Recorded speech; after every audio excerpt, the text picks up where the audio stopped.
Hey, welcome. So, a question I see pop up all the time is how do I land a great remote or international job in tech?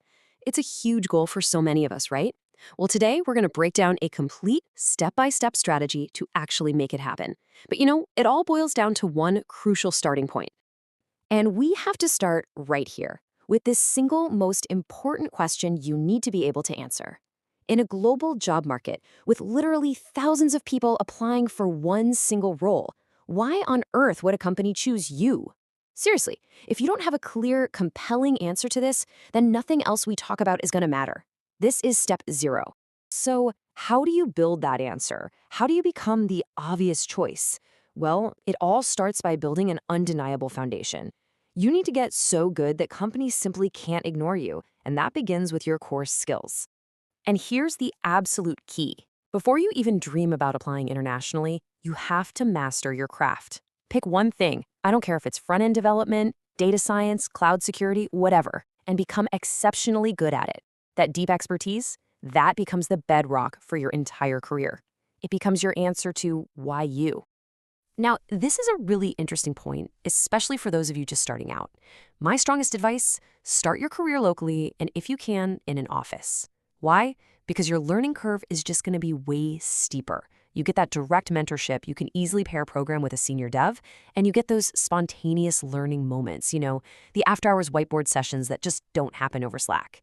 You build trust and skills at a pace that's incredibly hard to match when you're working alone at home. So let's just quickly recap what building that solid foundation looks like. It really comes down to these three steps. First, master your craft. Second, get some real local experience, because working on a professional team is a totally different ballgame from school projects. And third, if you have the chance, go to the office. Use that in-person time to grow like crazy.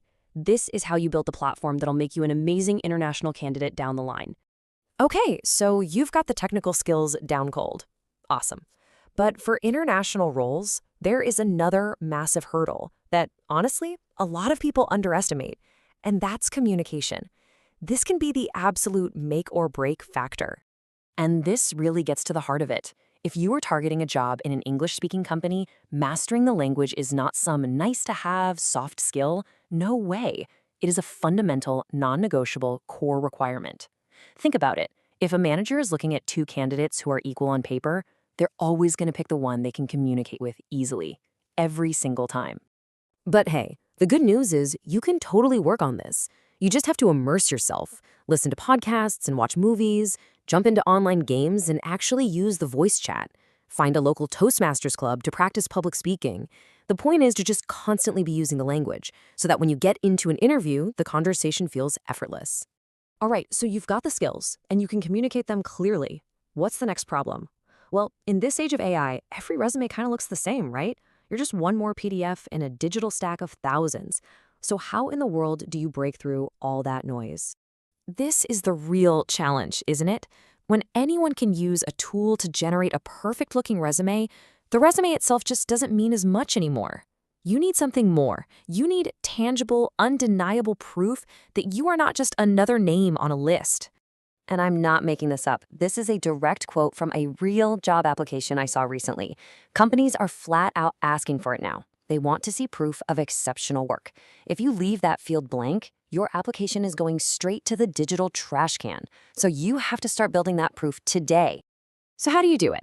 You create a public legacy of your work. Start a blog and write about what you're learning. Contribute to open source projects on GitHub.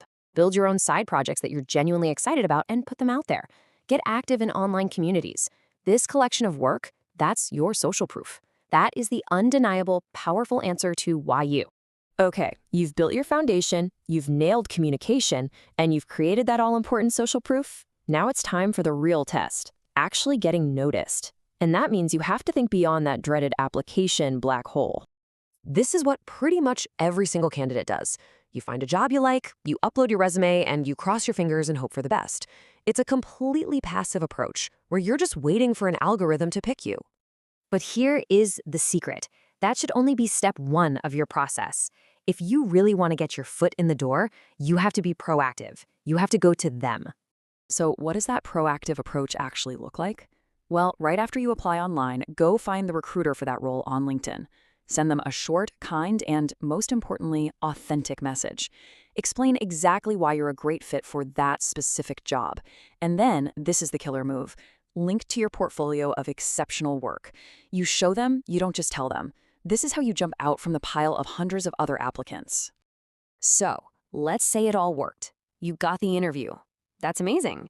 But this is where the final boss battle begins. Because getting the interview, well, that's only half the fight. And let's just be really honest about something.